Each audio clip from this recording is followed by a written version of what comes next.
আজ আপনাদের ভিন্ন ধরনের একটি ড্রিঙ্ক বানিয়ে দেখাবো। এই ড্রিঙ্কটার নাম হচ্ছে blue moon drink. Blue moon drink বানানোর জন্য এখানে আমি একটি গ্লাস নিয়ে নিয়েছি। এখন গ্লাসটিকে ডেকোরেশন করে নেব। এক ফালি লেবু নিয়ে গ্লাসটির উপরে ঘষিয়ে নিচ্ছি। একটি ছড়ানো প্লেটে সামান্য চিনি নিয়ে নিয়েছি। এখন গ্লাসটিকে উল্টিয়ে চিনির উপর ঘুরিয়ে চিনি লাগিয়ে নিচ্ছি। লেবুর রস থাকার কারণে চিনি সুন্দরভাবে গ্লাসের গায়ে লেগে যাবে। দেখুন দেখতে কত সুন্দর লাগছে। এই ডেকোরেশনকে বলা হয় সুগার বিম ডেকোরেশন।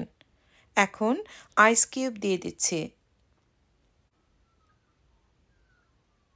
এবার দিয়ে দিচ্ছি half teaspoon powder sugar. Lemon juice দিয়ে দিচ্ছি 1 টেবিল স্পুন। এখন গ্লাসটিকে হাফ পরিমাণে ভরে নেব স্প্রাইট দিয়ে। এবার একটি স্ট্রতে ব্লু ফুড কালার লাগিয়ে 7 আপের সাথে মিশিয়ে নিচ্ছি। মেশানো হয়ে গেলে বাকি গ্লাসটাকে 7 আপ দিয়ে ভরে নিচ্ছি।